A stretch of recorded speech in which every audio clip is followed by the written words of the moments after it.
Hello again, witches, seekers, and friends, and welcome to the Fat Feminist Witch podcast, the show where we do a little ranting, raving, and wand waving. I'm your host, Paige, and together we're going to explore magic and spirituality, social justice, psychic realm, and most importantly, the tarot.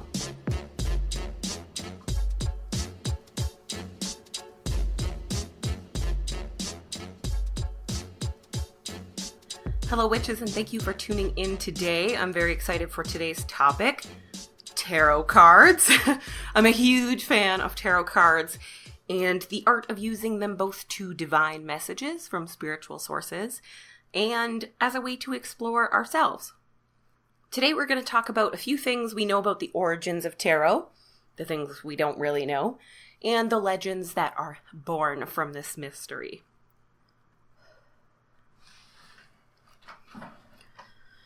So when I first advertised this episode, I had hoped to finish reading and then, of course, review both Queering the Tarot and Tarot for Troubled Times. But the universe had other plans, and it's because I'm working on something really, really big that I cannot wait to tell you guys about, except that I have to wait to tell you guys about it. So, I'll make it up to you later. I will be saving these books for a later episode. I'm sure this is not the last time I'm ever going to talk about the tarot on this show. So today I'll still be talking about Madame Pamita's Magical Tarot, which I gave 5 crystal balls out of 5. And I'm also going to be talking a little bit about Fortune Telling with Playing Cards by Jonathan D. So hopefully today's episode still answers a lot of your questions about tarot and how to use them and where they came from.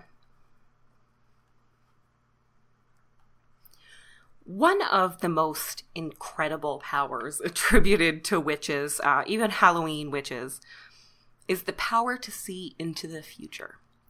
Some do this through prophecies foretold by powerful psychics or some sort of disgusting brew. And some do this by using tools aligned with divine powers, things like crystal balls and runes and tarot cards. No hate to the runes and the crystal balls, but tarot cards are my absolute favorite. And actually, I only found out that people read crystal balls like 4 years ago, and I have not stopped being excited about it since. So seriously, no hate to crystal balls. So I love the tarot because there's just something about these cards that elicits a really strong response in people.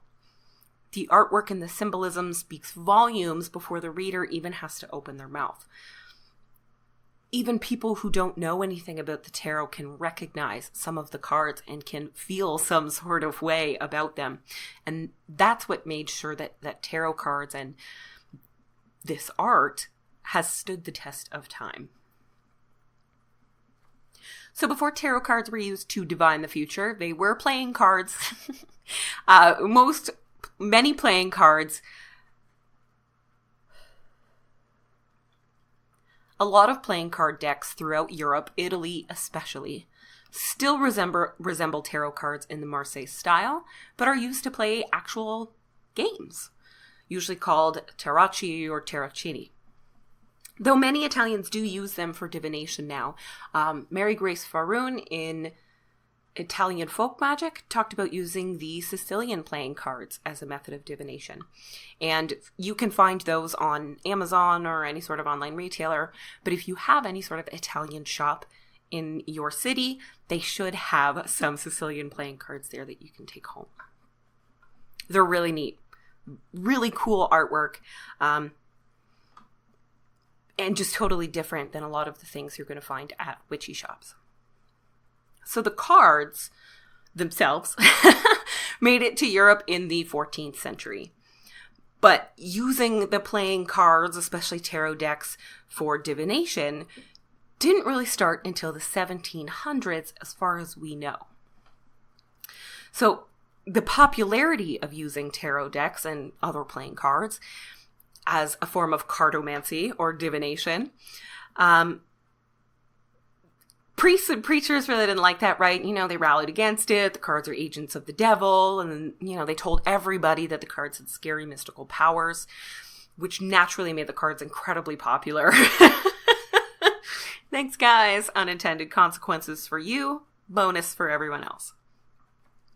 And it wasn't just really the priests rallying against the devil that drove our mysterious fascination with the tarot.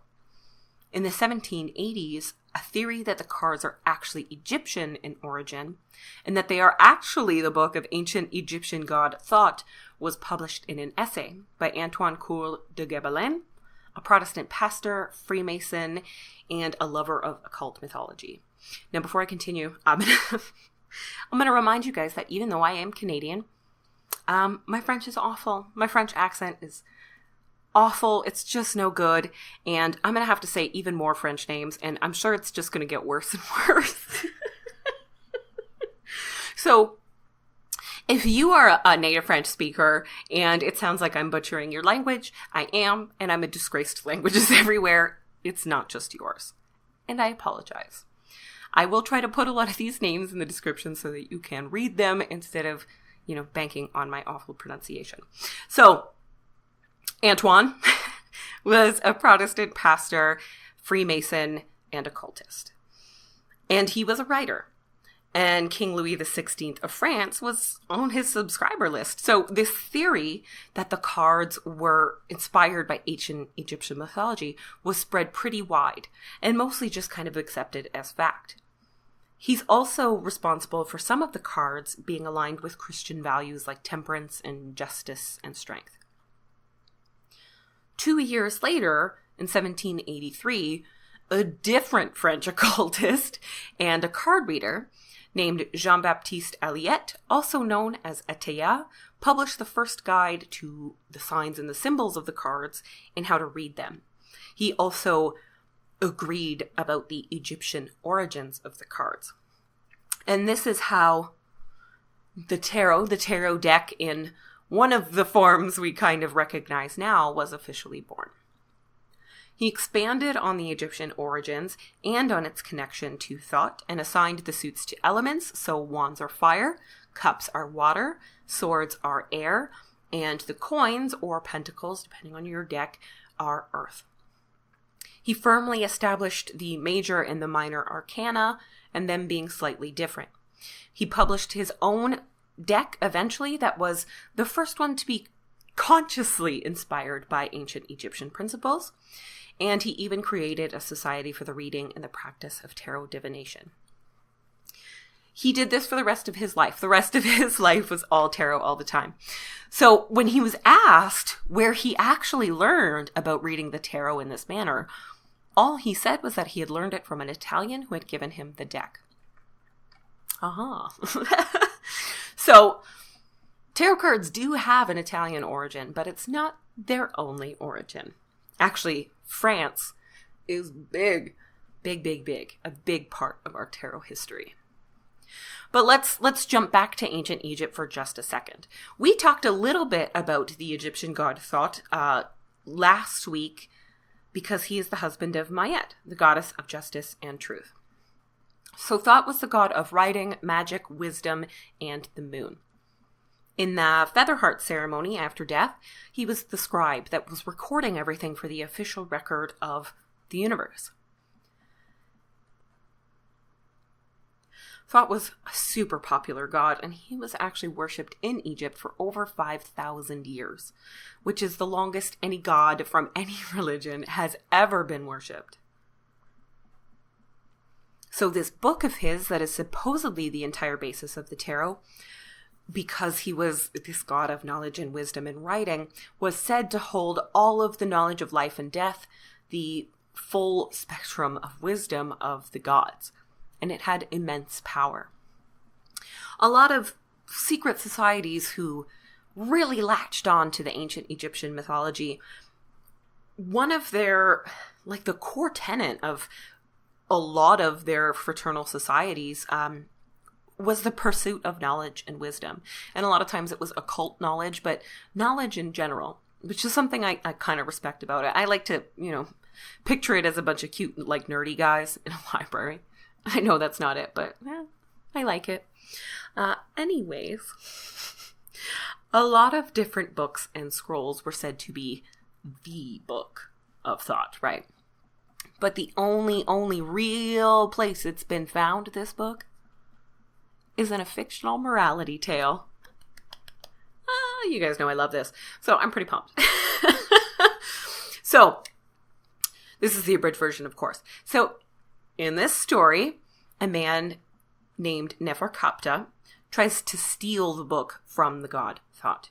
It's being hidden at the bottom of the Nile in a box that's surrounded by serpents. So Neferkapta fights the serpents and he steals the book. And before he can even return home, the gods kill his wife and his son as punishment for stealing. Neferkapta kills himself and demands to be entombed with the book so that no one else can make the same mistake. But of course someone else is going to make the same mistake, because generations later, Setna comes along to steal the book, and he encounters Neferkapta's ghost, of course, who tries to warn him that the book is cursed and that it will ruin his life. But Setna doesn't listen. He busts in and he steals it from the tomb. Shortly after he leaves, before he can get home, he meets a beautiful woman who seduces him and actually convinces him to murder his entire family and then humiliate himself in front of the pharaoh. And he goes through all of this horror to learn, fortunately, that this was a vision or a dream from Neferkapta. He was trying to warn Setna about the book. And it worked. He returned the book this time, and he even did Neferkapta a favor, finds the bodies of his family, and buries them all together so that they can be reunited. The moral of the story is that the knowledge of the gods is not for man to know, which of course makes everybody want to read it even more. That and, scary Egyptian tomb-based curses were really, really all the rage during the Age of Tarot. So, super fun, right? There's no definitive proof that Thought has anything to do with the tarot, but there's also no proof that he did not. That doesn't make this not a part of tarot or something fake, because ancient Egyptian mythology and culture is never going to stop appealing to the rest of us. They left behind so many records, and yet so much is still a mystery. And that's always going to inspire, mystery and theory and discoveries just forever. So that's a little bit about how Egypt came to be kind of roped in. So getting back to France, a decade or so after Etteilla released his guide on the tarot, Mlle. Lenormand became the card reader to the rich and famous, or so she says. Apparently, according to her, she read cards for Napoleon and Empress Josephine. Those were her, her main clients, and really did become the card reader to the rich and famous after that. People loved a good rumor, right? She used a combination of the Marseille tarot deck that was once used for the Tarocchi games and a deck of playing cards. She used them in tandem. She became incredibly popular. She's still one of the most famous card readers ever to have lived. And after her death, a particular style of deck was released under her name that has all its own symbols and numbers and method. And we're going to talk a little bit more about some of these different tarot groups real soon, in case you feel confused. So for those unaware, at this point in history, what is considered the classic tarot, the Rider-Waite, has not been invented yet. But that is about to change. We're in 1850, a little into the 1850s, actually. And Éliphas Lévi agrees that the tarot has Egyptian origin, but disagrees with some of the symbolism created by Etteilla and argues that the tarot is obviously tied to Hermetic Kabbalah and the 22 letters of the Hebrew alphabet. I never knew how this happened. So I had to do a little bit of research here. Hermetic Kabbalah and Jewish Kabbalah are not the same thing. While both of them have this element of mysticism, Hermetic Kabbalah really is enmeshed with this European notion of the occult. The occult, Freemasonry, secret societies, ceremonial magic. Temple of the Golden Dawn and all of that. That is Hermetic Kabbalah. It has a lot of Jewish elements into it, like the Hebrew alphabet and the 22 letters. But it also includes things like Egyptian mythology, and that's ceremonial magic, and Greek mythology, and lots of ancient Greek, and practices like divination using the tarot. It was based on the writing of a figure known as Hermes Trismegistus, who was believed to be both Hermes from ancient Greece and Thoth from Egypt. So, Éliphas Lévi, his writings about Hermetic Kabbalah really are the basis for what became all of the occult movements that sprang up after this point. He is the originator of the image of Baphomet, the goat god that became very popular, very much associated with Satanism and the Temple of Satan.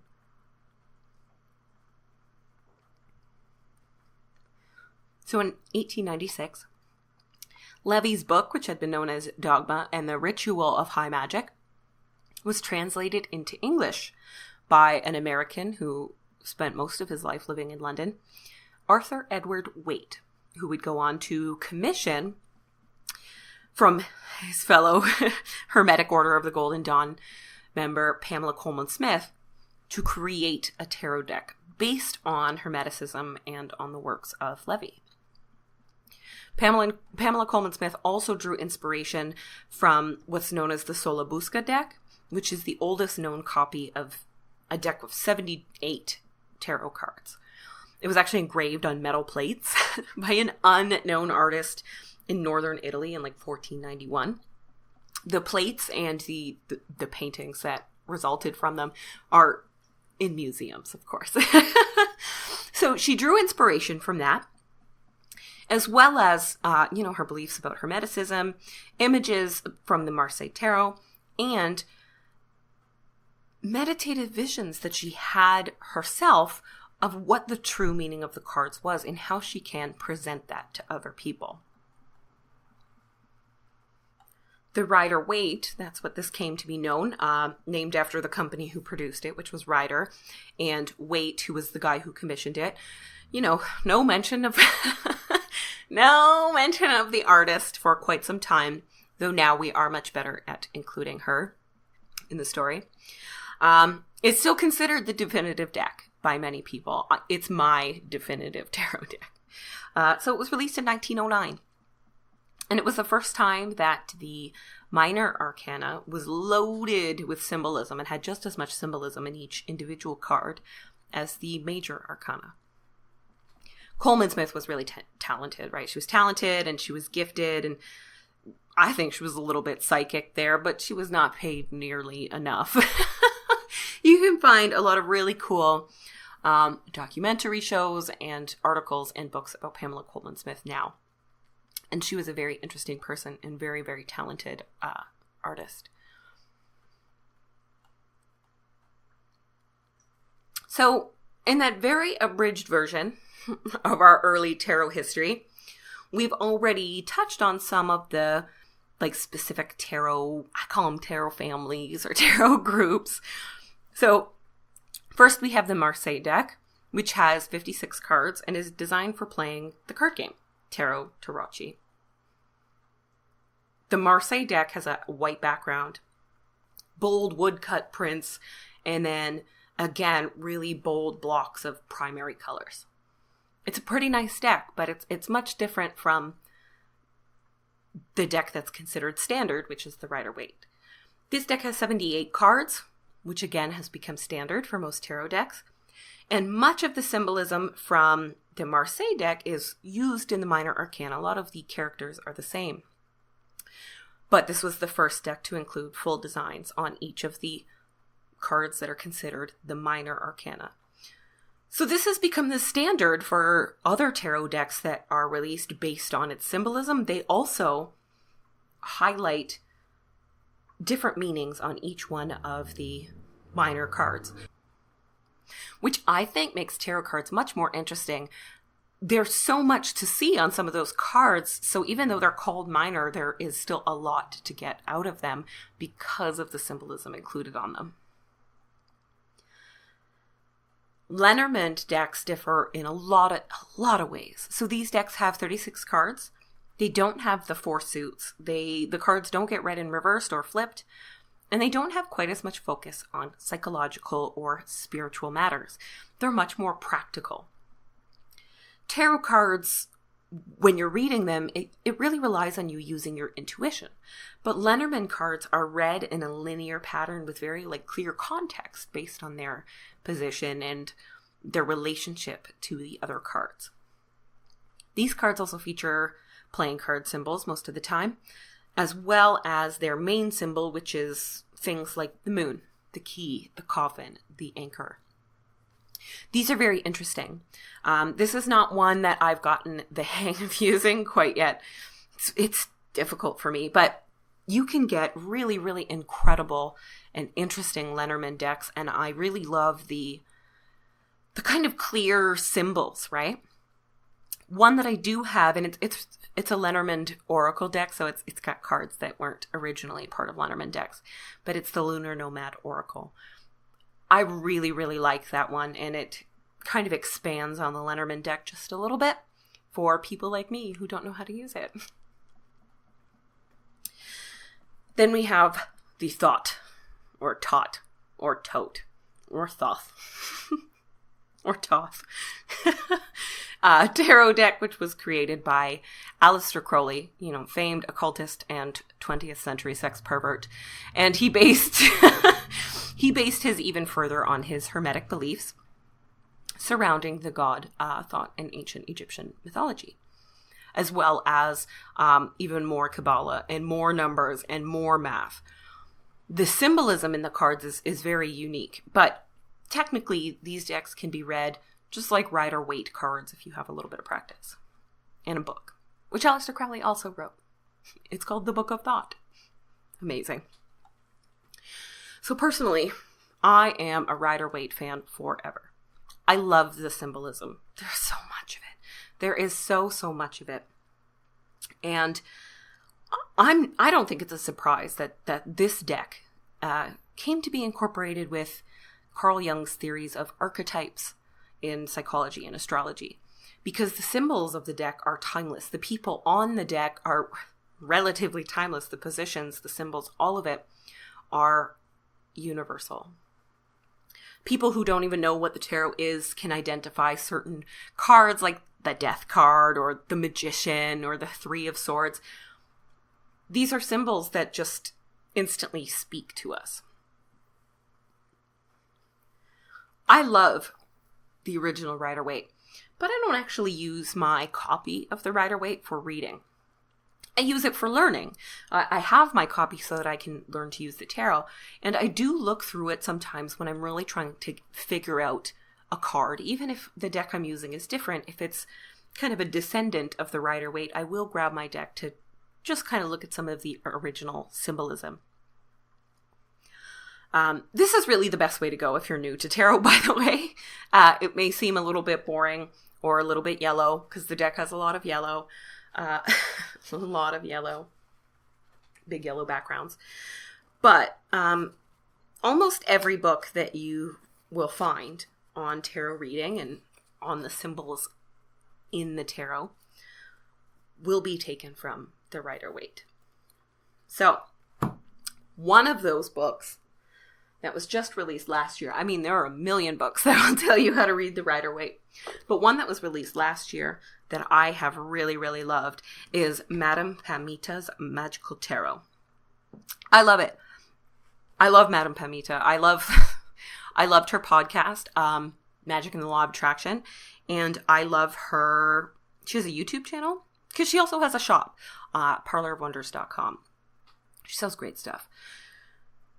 She does a series of YouTube videos called Hoodoo How To, and she shows you how to do different spells in a hoodoo style. Many of them are candle spells, which of course are my favorite, but some are also, mojo bags and puppets, and I think she did teas and potions. I watch these all the time. I've seen every single one like 100 times now because I just find it very entertaining and calming. It's a little bit like,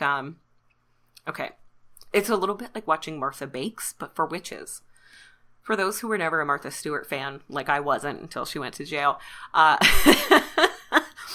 Martha Bakes was just her by herself in her kitchen baking shit. And it was a very chill show. Like it was almost meditative because Martha Stewart, even though everything came out Martha Stewart perfect, she seemed relatively normal and down to earth. And I knew when I watched it, nothing I would make would come out like Martha Stewart's. I'm not silly. But something about the close-ups on her hands, measuring out the ingredients, sometimes not doing it the way you're supposed to, and kneading jokes and making, kneading dough and making bad jokes about pastries. It's just very fun. And I feel kind of this way about Madame Pamita's videos, though I'm much more excited to make a candle spell than I am to make anything that involves baking. It's just not my bag. I'd rather eat baked goods than make baked goods. So if you... little tangent, I'm sorry. So if you want to check those out on YouTube, look for Madame Pamita. They're fantastic. Start with any of them. I think my favorite is the Queen Nefertiti candle spell. Yeah. She also does one on the Rose of Jericho that I thought was really, really cool. So this book, Madame Pamita's Magical Tarot, this is a 5 crystal ball out of 5 book for sure. What I like most about it is that it had a bunch of different ways to interact with the symbols on each card. So she has a full write-up. Really easy to understand, explains things in ways that, normal people will actually be able to absorb and then repeat and use, which sometimes doesn't happen, of course. So very, very simple to understand. She has the suits divided, and then she also has the court cards divided by each suit, and she has the major arcana in the back, of course.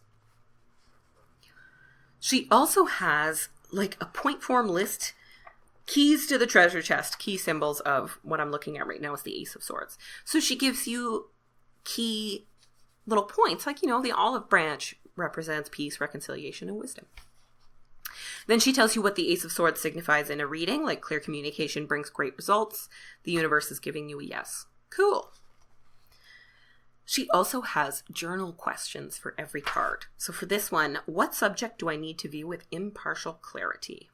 And then finally, she has an affirmation for every single card. And for the Ace of Swords, it's I open up to clarity and truth. So I loved this layout because you get this well-written, the full write-up for when you really do want to sit there and read it and really absorb everything from the book. But she also has key symbols so that if I'm just trying to do a reading in the moment, I can find exactly what I need. I loved it. She also explained a lot of the symbolism in here that I had never really given a whole lot of thought. I had never really given a whole lot of thought to some of these symbols. Especially some of the ones that are related to Hermetic Kabbalah, as I know now. So she answered a question that I never really thought to ask anyone, but that I was curious about. So with the Ace of Swords, and this appears on many cards, but the Ace of Swords is a very good example. What are those little flames that are like raining from the sky? Okay? For those who know what I'm talking about on tarot cards, they are little yellow. They look like little individual flames. She points this out. It's right here on page 23, right near the beginning. How fantastic. Those 6 little flamey symbols that are raining down around the sword are called yods and are points of divine energy. Yod is the first letter of the tetragrammaton. The 4 letters that represents the unpronounceable name of the creator. In Hebrew mysticism, this letter symbolically represents a blessing. Hebrew letters, like runes, have numerical and symbolic values as well as indicating sounds. There are 3 yods on each side of the sword in perfect balance. Like the scales of justice, this balance represents the fairness of impartial and intellectual judgment. That was great! That was great. She even calls them, little flamey symbols, because that's exactly what I called them. So knowing now that those aren't flames, they aren't in any way related to fire, that definitely changes some of the things I see in some of these cards, like the Ace of Swords. Those little symbols, which a lot of people mistake for flames, actually have been the basis for a lot of people thinking the suit of swords is more associated with flames than it is with air. Knowing what those yods are makes it a little bit different. So that was really, really cool. I learned a lot about the tarot deck just from reading this book, and I love using it to read. Like I love reading the book, but I love using it to read in the moment. I especially really love the journal questions. So if you pull a single card for a reading at the beginning of the day, you already have journal questions and an affirmation to kind of help you carry that energy through you all day. I love that. The only thing that you could say is missing about this book is anything about reading the cards in reverse. If the card comes out upside down instead of right side up. But I don't really mind. Not everyone does that. For the people who do, when you're reading tarot, if a card presents in reverse, it's upside down, it has a different meaning than when it's right side up. You'll hear people say it means the opposite or that it's inherently negative, but that's not quite it either. I often think of a reversed card like this particular energy could cause a delay, or in this area of your life you might come up against a roadblock. If this is a card about change, for example, and right side up, it's very serious change, but the card comes in reverse.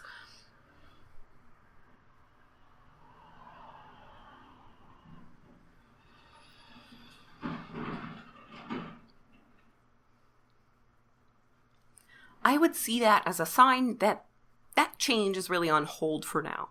So you almost kind of get a little bit break. That's not inherently negative, right? So I like books that feature both interpretations, so that if I'm reading and I have like a super positive card in a position where I'm supposed to be finding out the source of a problem or something like that, I can apply the context to myself and see it from this other perspective. And in that way, you don't really need to actually end up turning any of the cards. You can just be like, okay, well, this makes sense for here. But this is, a more intermediate level of reading. If you're trying to learn, start with your upright meanings, figure out all your symbolism, and then eventually you can learn this next level. So the lack of reversals in Madame Pamita's Magical Tarot did not keep it from getting 5 crystal balls out of 5, because I still think what you get out of the symbolism of each individual card is going to be a little bit different than what you might already know, even if you're someone who's been reading for a long time, like me. So I thought it would be fun to show off some of the reasons why this book is great. I thought it would be cool to pull a couple of cards and describe to you how those symbols present themselves in this copy of the book. So I've got my deck here, and I actually am using the Rider-Waite. I actually am, because it lines up perfectly. So I'm going to pull 2 cards.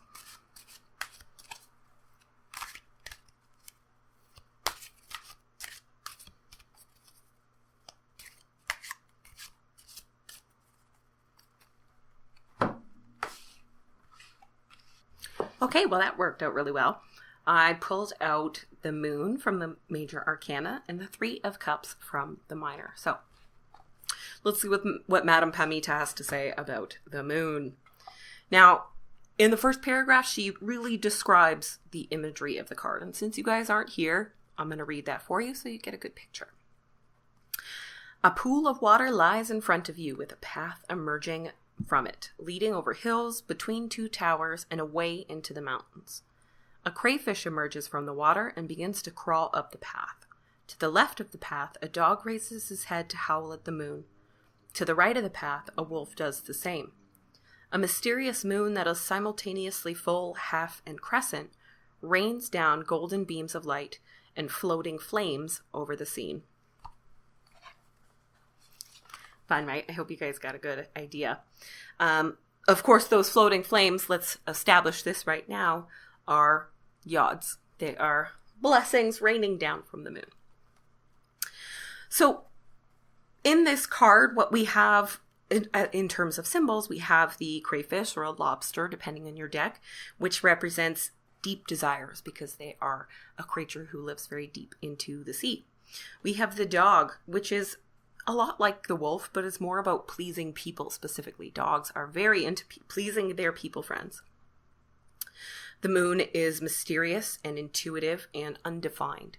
And because it's simultaneously in all these phases, that undefined element really is there. You have these mountains, which means having the tools to meet the challenges ahead because your path, your life journey, easily winds right through them. The pool of water is your intuition. It's a well of spirituality. You have the rays acting as the yods here, which are raining light down, reflecting light. The two towers are gateways in initiation and transformation. So this card in a reading, what does she say here? In a reading, the moon signifies being initiated into a new state of being, finding a middle path between always pleasing others and complete selfishness. Oh, I did forget. The wolf on the other side of our dog represents selfishness because it's less of a people-pleasing animal, of course. So finding a middle path between always pleasing others and complete selfishness, receiving blessings for being self-guided, things being undefined or vague, and trusting deep intuition to guide you. And those really are a lot of the meanings of the moon. It can also represent other things included in intuition, like dreams. I really like the affirmation for the moon that she has in here, which is, I balance pleasing myself and pleasing others. I think that's a really strong affirmation to carry with you throughout the day, and to have it in such a beautiful card. The moon is one of the faves, right? Everybody loves the moon. There's the moon, the star, and the sun. But the moon is the one that really captures people's imaginations, because that's what the moon does. It captures our imagination. She says, when the moon shows up, it's often an indicator of undefined energy. You won't find structure, rules, regimentation, or discipline surrounding this card. You have to tap in intuitively to whether this lack of definition is a good thing or a bit of a challenge. For those who thrive in structured environments, the undefined nature of the moon may feel too vague. But for those who thrive in more open-minded worlds, the vagueness of the moon is a place of freedom. Really neat. So I loved her interpretation of the moon. And of course, it lasts a few pages and you will just have to get a copy of the book yourself to see everything she says. Let's look at our next card, the Three of Cups, which is actually, this is one of my favorites. It's one of the first cards I ever really had like a real affinity for. I just really like this card. So here's our description. You're invited to an outdoor gathering where three lovely ladies are dancing together and toasting each other with golden goblets raised. They sway to the music amid the abundant fruits at their feet and wear bountiful flower crowns on their heads. I always associate this card, I call it the coven card. I associate it with finding your group of people where you can be yourself, where you can share everything and you can kind of celebrate things like that. So some of the symbols we see in the Three of Cups, we have the dancing, which symbolizes lightheartedness, play, fun, and grace. We have the flower crowns, which means that our minds are on abundance and happiness. We have the fruit at their feet, which again is abundance, growth, success, raises, and promotions if you get this in a spot that indicates, or if you ask about your finances. 3 cups, which means hearts connecting in love and friendship, celebration, and drinking. And then we have the 3 women, friendship, social activity, cooperation, camaraderie, and equality. And that really is what I associate this card with. Like I said, I often think of it as like the coven card, finding your coven, your squad, your bitches. So So what this signifies in a reading is friendship and warm closeness, sharing joy with others, highlight on social activity, celebrating success, time to relax, have fun, and play. And again, the affirmation for this card was lovely. I have so much to celebrate in my life. And when I see this card that really is exactly how I feel. I have so much to celebrate. I'm so happy for, my friends and the things that I do have and the time that I get to spend doing the things that I love with the people that I don't hate.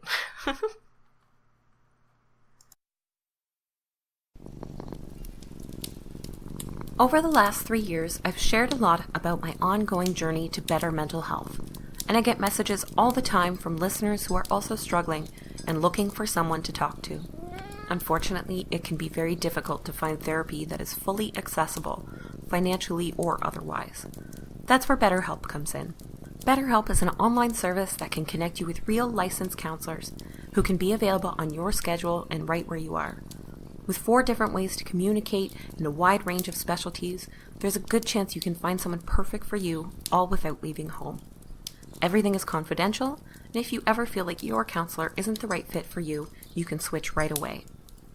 Not only is the service really affordable compared to in-person therapy, they also offer financial aid for those who need it. It's okay to need help.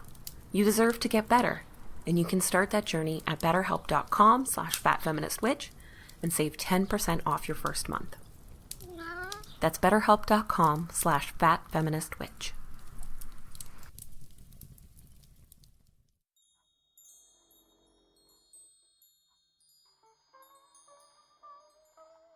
Spooky Things magazine is a brand new, curated monthly art zine containing work from well-known and emerging artists from all over. The subject matter is all in spooky fun and perfect for any witchy art lover. Head to spookythingszine.com and get yourself a copy of the brand new #1 first edition of Spooky Things, which is, of course, Halloween themed. You can also get a copy that comes with extra stickers, limited edition buttons, and gifts from the creator of the zine, also known as Peaceful Pagan Person on Instagram. Peaceful Pagan Person also has an incredible Etsy shop where you can get tarot readings, witch bottles and balls, resin artwork that has real flowers and herbs worked right in, as well as a whole bunch of other really, really fun, spooky stuff for your home and your practice. Every day is Halloween in Spooky Things magazine, so head to spookythingszine.com and get yourself a copy today.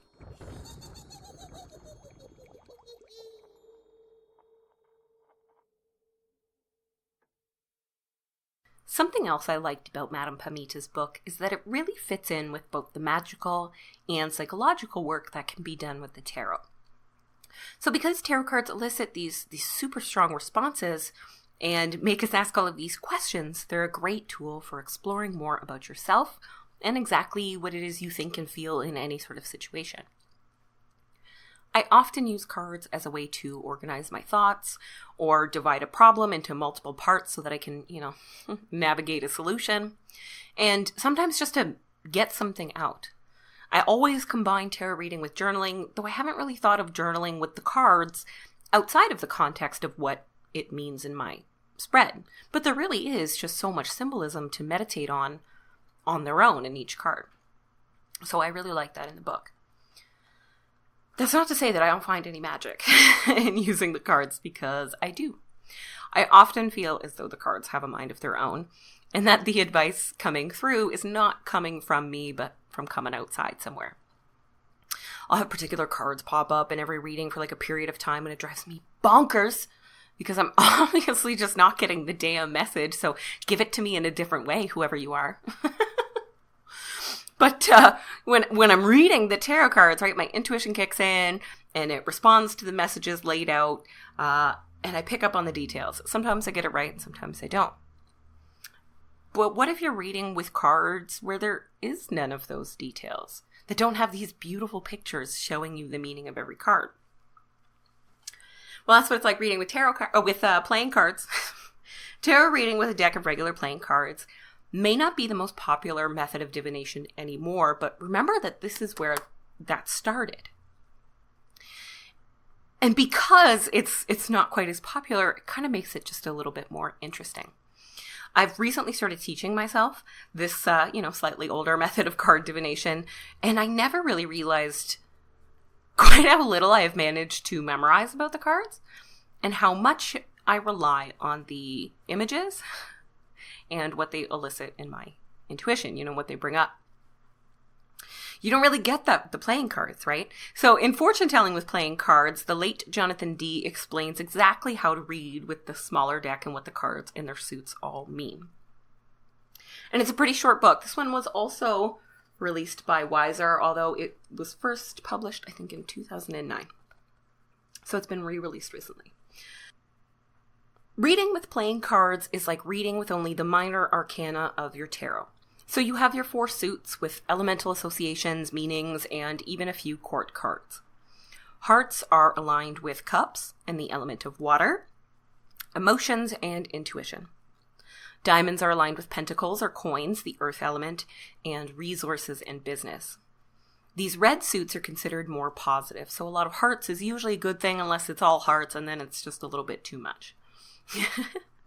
The black suits, the spades and the clubs, indicate that there could be trouble coming or challenges that you have to overcome.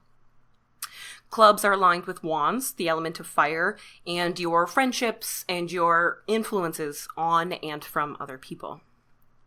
And then the spades are swords. They are aligned with air, and they represent things like affairs, arguments, anxiety, disappointment, and also a little bit about communication. This is a difficult method to learn, but there is definitely something really, really special about the vibe of reading with playing cards. I actually posted a small reading using my very basic playing cards on Instagram this morning if you want to see a little bit about the interpretations and what it looks like. So this book by Jonathan Dee was a really great primer on reading with the playing cards, but it really was just a primer. He talked about reversals, but those interpretations were very short, like only a few keywords, like 1 or 2 words. In the court cards, their entire interpretation hinged on them being other people. And that's not really the way that I read court cards. So I had to use other books and, regular tarot meanings to kind of make up my own guide for those based on their suit and their general demeanor on the card. Because you get a good look at these jokers on here, right? Not jokers specifically. Bad turn of phrase there. The jacks, kings, and queens. But it's still easy to come up with that as long as you have a guide on tarot. So I used a combination of fortune telling with playing cards and Madame Pamita's book when I was reading these. And I really enjoy it. It's something I'd rather get a more fancy card for. I just bought mine very cheap at the dollar store because it says to begin with a new deck, and I agree with that. Even though there aren't these full color, striking images, seeing these cards does really make you feel a certain way. Just like tarot, these are symbols that have been around forever and that have meanings to people all over the world. And sometimes they're very different and sometimes they're very universal. I like that the Ace of Spades means endings, death, challenges, and ruthlessness. I thought that was really interesting. The Ace of Spades is considered kind of a scary or a bad luck card. So rather than being the Ace of Swords with the odds raining down that represent blessings, the Ace of Spades shows that this is the time to ditch the past and make a fresh start, to solve existing problems and resolve old enmities. Only when this uncomfortable process has been completed can the questioner move on to a new phase of life. Illusion is banished by the appearance of the Ace of Spades, and cozy, comforting dreams are swept away by the harsh wind of pitiless reality that will cut like a blade through the questioner's most cherished fantasies. I really love that. The reverse card meaning indicates similar winds of change, but within the questioner's circle, not the questioner themselves. So that's a little helpful, but some of them weren't even that helpful. So if you are interested in getting started and learning exactly how it works and on having a little guide that you can use while you are learning to read, I do recommend Fortune Telling with Playing Cards by Jonathan D., but remember that if you do want to do the reversals, you might need something a little bit more substantial. So in my lifetime, or at least in the last 10 to 15 years, tarot reading, whether you're reading or getting readings, has drastically changed. It's changed quite a few times. Even though reading tarot has been popular for a couple centuries now, it was still not really considered to be real and was often used in, scams and things like that. In the 90s, you had Miss Cleo and her Psychic Friends network, and I'm actually seeing more and more online websites where you can contact a bunch of different psychics. Now, as far as I could tell, they're more legit because that's something that matters now, but it wasn't always. So getting tarot readings has changed a lot. There's generally a little bit more trust with the person who's reading. You can ask them questions about their psychic abilities and you should be able to get answers. There's also this possibility of getting readings or giving readings when you are very, very far from the other person. And people ask me about this all the time. I see a lot of people online say, I don't understand how distance readings work. How can you do a reading for someone who lives on the opposite side of the country from you, or maybe the opposite side of the planet?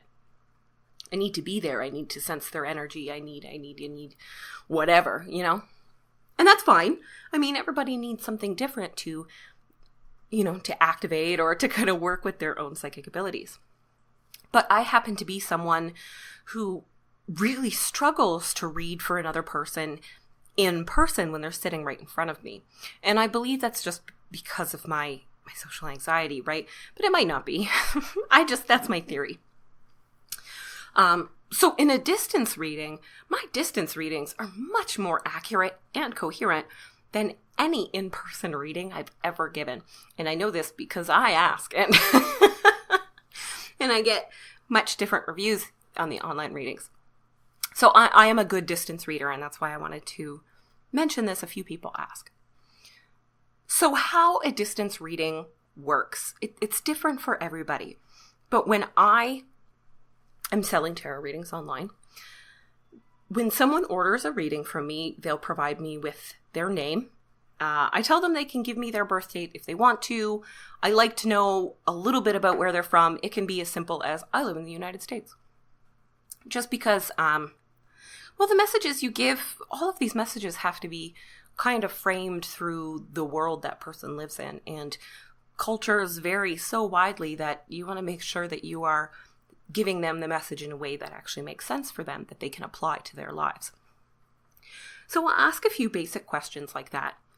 And I will actually really focus in on that, and I will start to get things before I even begin touching the cards. It's only after I feel like my intuition has given me enough information to know a little bit about this person that I really get into it. Now, I ask them some questions. If they have a specific question they want me to answer, I might ask a little bit of background, and they'll describe it to me, of course. But not everybody has a question. Some people just want to get a general reading. What's up with my life? Where am I? What's coming up in the future? So even though I get very little information, my intuitive abilities kind of start to fill in the rest. And what that does is provide context for the cards that I lay down. And, I've never done a distance reading and had someone say, none of that is me. This is so outrageous.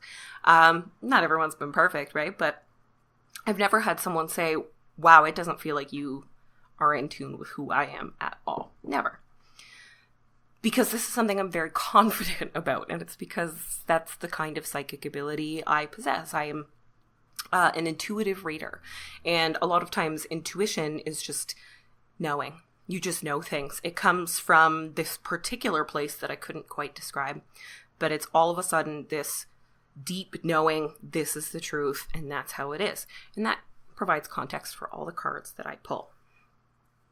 For other people, they need the person that they're reading for to touch the cards, to imbue them with their energy that way. They need to be able to look at the person or hear their voice or connect with their physical or metaphysical energy in a more up close and personal way. I find that super uncomfortable. So it doesn't actually help me. I get too into watching their facial expressions every time I say something, and it's not good. That's not a good way to give a reading. You can't concentrate. So if you are wondering if distance readings are legitimate, if this is actually real, if this is actually possible, yes, it absolutely is. And some people really are better at distance readings than they are up close and personal. Really cool. So getting a distance reading is no longer like calling the Psychic Friends network. You could buy those readings from people you know, from people on shops like Etsy, or from podcasters like me. So if you guys are interested in getting some long distance readings, I have recently decided to open up a shop on Store Envy so that I can do tarot and oracle readings. And you can find that at the fatfeministwitch.storeenvy.com, which is STORENVY, fatfeministwitch.storeenvy.com. I'll obviously put the link in the description. And there you guys will see that I have full readings up for sale, as well as some 3-card readings, so that you can just dip your toe in if you're interested. How this would work is that you would order a reading from me. You would give me that little bit of information. I would do your reading. You could ask me a question. I use a combination of some of the other methods of divination. So along with my tarot cards, I'll often include oracle cards to get some of that more practical, everyday influence, as well as the spiritual one. If I feel like I need it, or I need to communicate with any sort of spirits or beings, I usually use a pendulum for that, because I find that is, man, pendulums are spooky. So I'll use a pendulum if I feel like I need to ask anybody else for advice. And you'll get all of that on a PDF with a little audio clip of me explaining some of the more interesting or pressing parts of your reading. And you can take that forward and keep all of that so that later you can come back and see how things have progressed. So again, if you guys are interested, thefatfeministwitch.storeenvy.com. I will be putting a link everywhere. I'm pretty excited about this. I miss tarot reading for others. I do. I read tarot for myself every single day. I do it in the morning. I do a reading that's, 4 or 5 cards. At nighttime before bed, I have my before bed spread that is about 6 cards long. And I take that time to not only, do my reading with my cards, but also write down some of the things that happened today, or some of the things that I'm going through and how they relate. So I'm pretty excited to kind of, peek around in someone else's life using my tarot cards versus just my own. And I'm very excited to be getting back into this witchy stuff right as Halloween is coming up. I'm pretty excited about that, obviously. So 3-card readings with either tarot or oracle cards are $10. You can get a full reading for $40. And I will be having a special Halloween specific tarot reading, which will be $31.10 because I'm silly. And that will be opening up starting this weekend. So I hope you guys check it out. Come get a reading and, obviously tell me if it's any good after. That was everything that I had for you witches today. Thank you so much for tuning in to the Fat Feminist Witch podcast today. If you want to find out more about me, you can do that at thefatfeministwitch.com. You can also find me across social media, Instagram, Facebook, Twitter, and even Pinterest. Just look up the Fat Feminist Witch. Most of the time, that'll be me. If you want to support the show, you can do so by going to my website and clicking the button that says Buy Me a Coffee to make a short little one-time donation. Or if you want to, you can join the private monthly membership group for $10 by going to patreon.com/thefatfeministwitch. In this group, we do live meetups, we read books together, we, get together for holidays and full moons, and all sorts of really fun extras here from the show.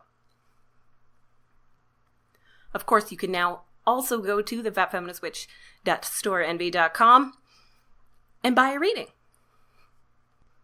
The next episode of the Fat Feminist Witch podcast will be on October 24th, and we will be talking about omens, events and signs from the universe that tell us if good or bad is coming our way. I hope you all have a very fabulous weekend, especially you other Canadians who are celebrating Thanksgiving this weekend and the full moon on October 13th. Happy Thanksgiving, other Canadians. For the rest of you, I hope you also have a very good weekend. Thank you so much for tuning in today, and I will talk to you guys in 2 weeks when we will discuss omens.